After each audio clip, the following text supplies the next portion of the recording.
Você sabe o que é KM? Você sabe a diferença entre inibição enzimática competitiva e não competitiva? Fica comigo que depois da vinheta eu vou te ensinar tudo sobre isso.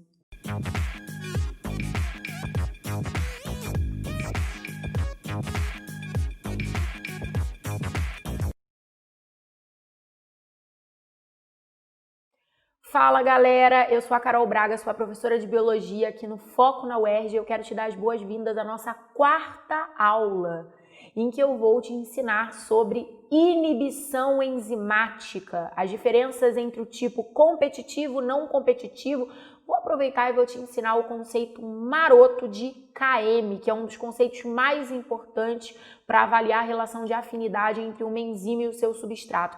Como essa aula já tem um tema assim, tipo bafônico, já vale um like, né?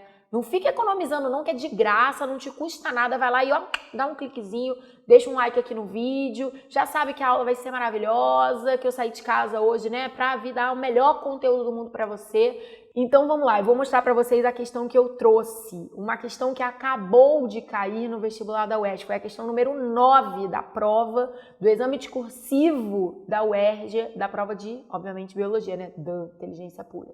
Que se me der de química, eu vou ter que chamar a Fernanda, e a aula é sexta-feira. Vamos lá, gente, o que rolou aqui nessa questão? A afinidade de uma enzima por seu substrato é determinada por uma constante chamada Km. O valor de Km corresponde à concentração molar de substrato necessária para que a enzima atinja metade de sua velocidade máxima de reação. A UERJ tentando dar aquela ajuda, né? Vai que o aluno nunca tinha ouvido falar de Km na vida, ela tentou dar um empurrãozinho. Para avaliar a afinidade de uma enzima por 3 substratos diferentes, foram determinados os valores de Km apresentados na tabela abaixo. Aí ele vai dar, né, que o substrato 1 tem um Km que vale 1,3 vezes 10 a menos 4, 2, blá, blá, blá. Antes de ir para a pergunta, já está muito claro que se você tem conhecimento sobre cinética enzimática, sobre conceito de Km, relações de Km, com afinidade enzima-substrato, você já vai muito mais seguro para essa prova. E isso me lembrou uma coisa muito interessante que aconteceu ano passado, semanas antes dessa prova que eu estou ouvindo fazer questão com vocês.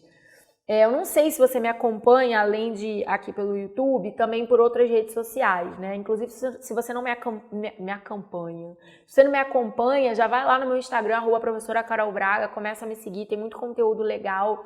E eu gravo também para o Spotify as pílulas de biologia, que são muito legais, são conteúdos super bacanas de biologia para o vestibular, para o Enem.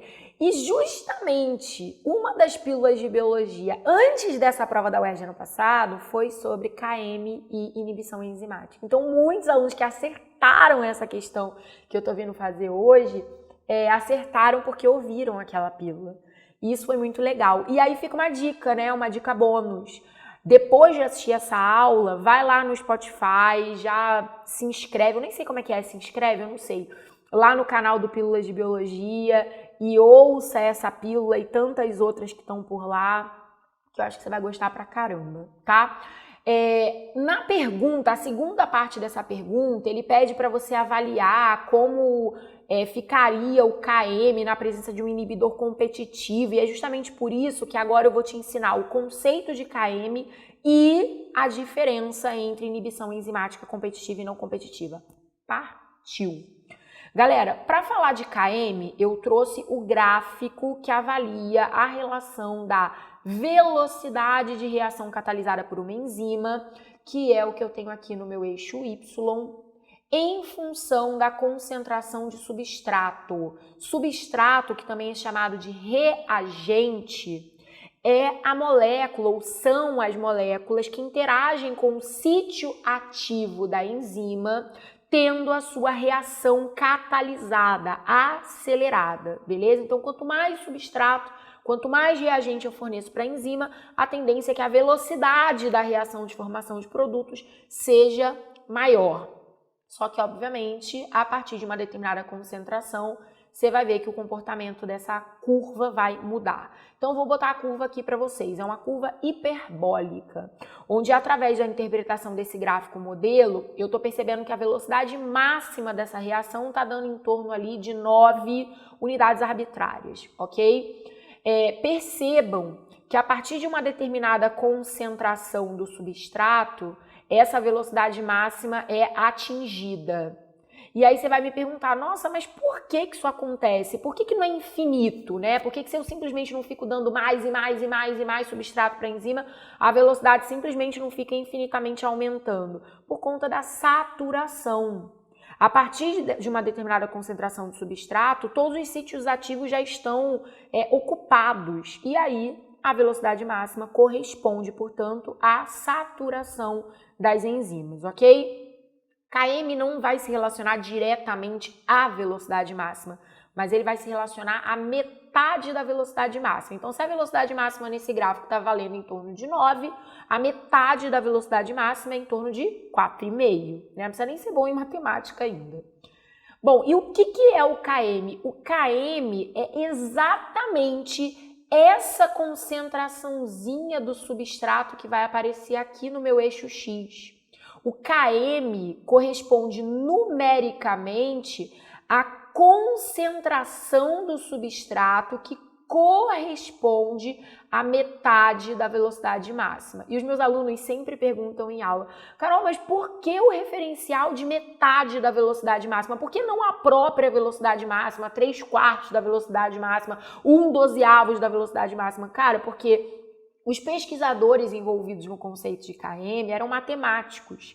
E numa hipérbole, ó, vou arrebentar na minha matemática agora. Professores de matemática, não me corrijam. Deixa eu pensar que eu tô arrasando, tá? Não deixa comentário aqui falando que tá errado. Tá certo que eu estou explicando. Para matemática, o ponto mais isométrico dessa curva é a metade da velocidade máxima. Então, é o ponto em que eu tenho a maior relação de equivalência entre o eixo X e o eixo Y. Ou seja, a biologia, dane-se, é só um referencial. E é um referencial muito interessante. Por quê? Porque quando eu analiso comparativamente diferentes KMs de uma enzima por diferentes substratos, em relação a diferentes substratos, eu consigo avaliar a afinidade que essa enzima tem para cada um dos seus substratos. Como assim, Carol? Pensa comigo, gente. Se o Km é uma concentração X do substrato que faz a enzima atingir a metade da sua velocidade máxima, é sinal de que naquela concentração a velocidade já está indo bem, tipo, metade da V máxima já foi atingida, então a coisa está fluindo. Então é uma referência de que a coisa está indo bem. Então vamos extrair algumas conclusões disso, ok? Eu quero que você pense assim. Se eu estou comparando 2 KMs diferentes para o substrato 1 para o substrato 2 em relação a uma mesma enzima, quem tiver o menor KM significa que numa pequena concentração de substrato já se atinge a metade da velocidade máxima. Ou seja, basta dar um pouquinho daquele substrato e a enzima já está trabalhando super bem. Isso é um sinal de que a afinidade da enzima por aquele substrato é alta. A enzima é muito afim. Qualquer pouquinho ela já trabalha maravilhosamente bem, porque ela gosta muito dele, ela tem muita afinidade por ele. E o contrário também é verdade, né, gente? Quem tiver o maior KM significa que para atingir essa metade da velocidade máxima precisa de uma maior concentração de substrato, ou seja, a afinidade da enzima por aquele substrato não é das melhores. Para ela trabalhar bem, ela precisa receber mais substrato, porque ela não gosta tanto dele assim. Eu quero que vocês observem algo muito importante, aquela anotação que vai para o post-it fluorescente, obviamente. A relação entre Km e afinidade enzima-substrato, ela é inversamente proporcional. Anotou isso aí? Inversamente proporcional. Menor Km, maior afinidade. Maior Km, menor afinidade. E dessa forma, a nossa questão da UERJ já está com a primeira parte 100% gabaritada. Só falta a segunda agora. O que vai acontecer em termos de modificação do Km quando a enzima estiver na presença de um inibidor competitivo? Galera, o que é uma inibição competitiva? É quando eu tenho uma molécula, que é o inibidor competitivo, que tem uma afinidade, um encaixe molecular pelo sítio ativo da enzima, ou seja, ele se liga ao mesmo sítio onde o substrato também se liga. E é por isso, criativamente por isso, que essa inibição se chama competitiva, porque nós teremos claramente uma competição entre substrato e inibidor, tentando encaixar no mesmo lugar, que é o sítio ativo. Daí o que vai acontecer? Vamos olhar nesse gráfico aqui que vai ficar bem legal. A curva azul, ela mostra a relação da velocidade da reação enzimática em função da concentração do substrato sem a presença do inibidor. E a curva vermelha com o inibidor competitivo.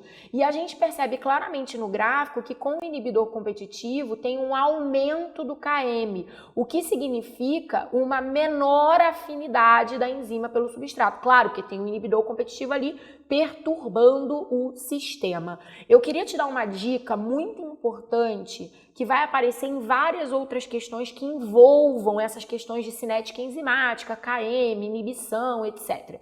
Que é o seguinte, uma dica para você sacar num gráfico quando eu tenho um inibidor do tipo competitivo é perceber que como existe uma competição, à medida que a concentração do substrato vai aumentando, essa velocidade da curva vermelha ela também vai aumentando, a ponto de se igualar à curva azul, que é a da ausência do inibidor.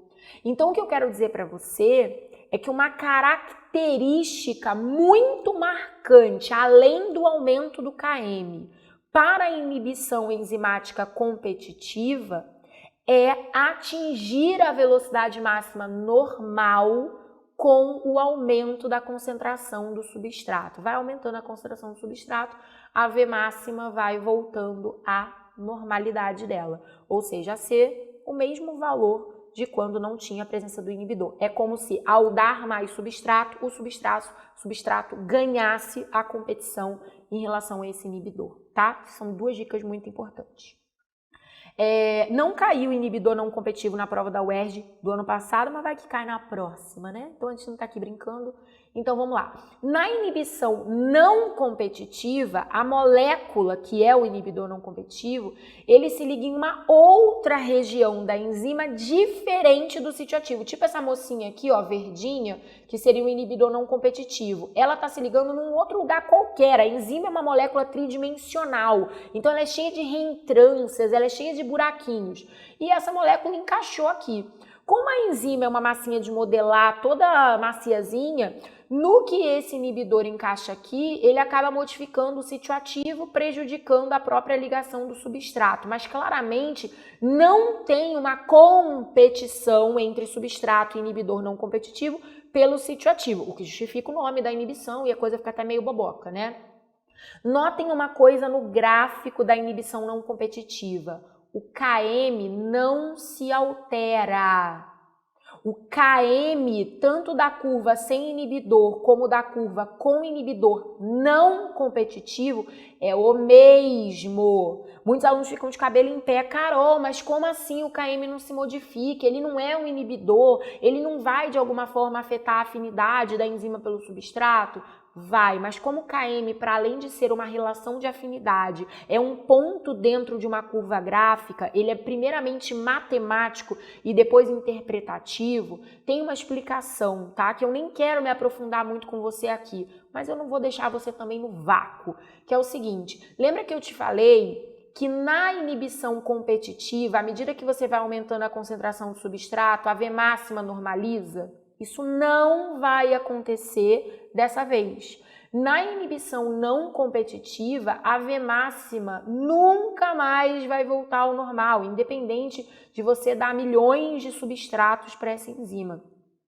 Então, como eu tenho uma nova V máxima, que é proporcionalmente inferior à normal, eu passo a ter um novo referencial do que é a metade dessa velocidade máxima. E no final das contas, matematicamente, é como se eu trocasse 6 por meia dúzia e por isso o Km não se altera. Enfim, ouçam a pílula de biologia que eu falo sobre isso. Inclusive, tem um resumo maravilhoso disponível lá no meu Instagram, comparando as características do gráfico da inibição competitiva com não competitiva. Isso vai somar muito no seu aprendizado sobre isso. Show? Vamos terminar de fazer a nossa questãozinha agora. Então, a primeira parte dela que é identifique o substrato pelo qual a enzima apresenta maior afinidade. Maior afinidade é só procurar o menor substrato, que no caso é o substrato de número 1, porque ele está na casa do 10 a menos 4. Então, eu vou justificar exatamente conceituando a relação inversamente proporcional. Inclusive, alguns alunos falaram isso. Qual foi a justificativa? A relação entre Km e afinidade enzima pelo substrato é inversamente proporcional. Eu escrevi em outras palavras, quanto menor o valor de Km, maior a afinidade da enzima pelo substrato.